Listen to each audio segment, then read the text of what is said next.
Hi everyone, in this video I am going to show you how to transform a pedestal sink into a vanity with a cabinet. The problem with a pedestal sink is there's absolutely no storage, so even if you like the way it looks, it's really not practical, especially for us. We have a family of 5.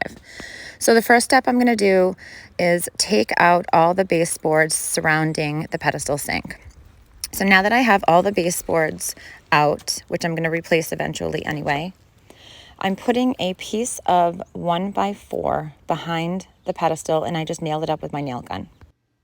How long your 1x4 is going to be is the length of your full cabinet once put together, so how big you want your cabinet, minus the exact width of the sides of your cabinets. So I'm using 3/4 inch plywood for the sides, so I'm going to take 1.5 inches off of that and put that behind my sink.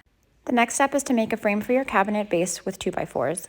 The size of the 2x4 base is going to be your cabinet size when finished minus the size of the plywood that you're using for your cabinets. So again, I'm using 3/4 inch plywood. So I'm going to take 1.5 inch, which is 3/4 of an inch plus 3/4 of an inch off of the size of the width of the base. Just message me if you have any questions. Once you have your 1x4 secured on the wall behind the sink and you have your 2x4 base secured behind the sink as well, you're ready to make the sides of your cabinet. I'm just using a piece of 1x2 scrap wood to make the transition between the left and the right there. You can use whatever you want. You just want it to be something small so that when you make your cabinet doors, the piece should be enough to secure your cabinet sides, but not get in the way of the storage that you're creating.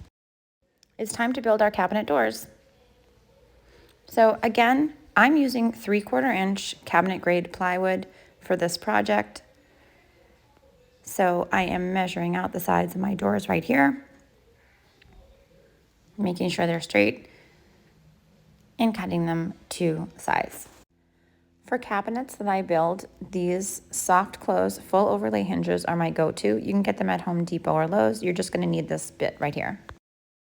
You've now built your cabinet doors and attached the hinges, so you're ready to attach your doors to the base that you built. In the package with these hinges, you're going to find a guide which shows you exactly where to drill to attach the hinges. So don't be too overwhelmed if you have never built cabinet doors before.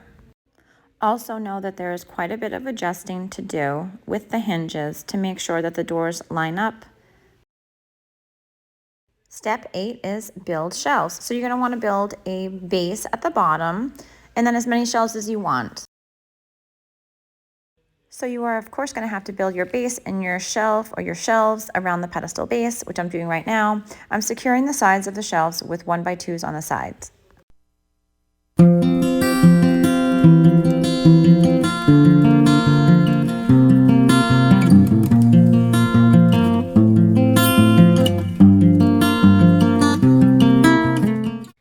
My plywood shelf is complete, and I just put a little 1x2 edge on the front just to make it look a little bit better.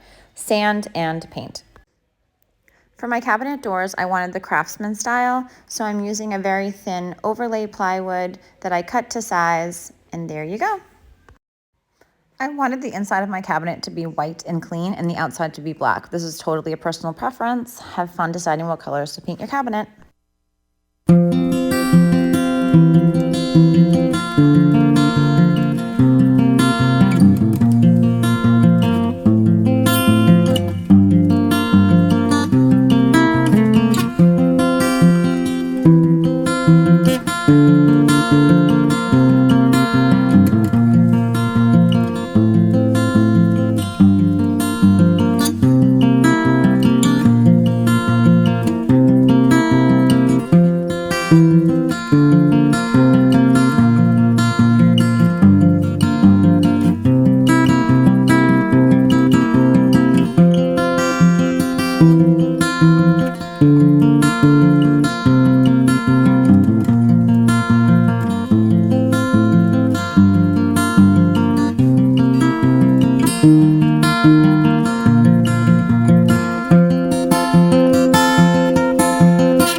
much for watching this video. Be sure to message me if you have any questions and follow me on Instagram and Facebook.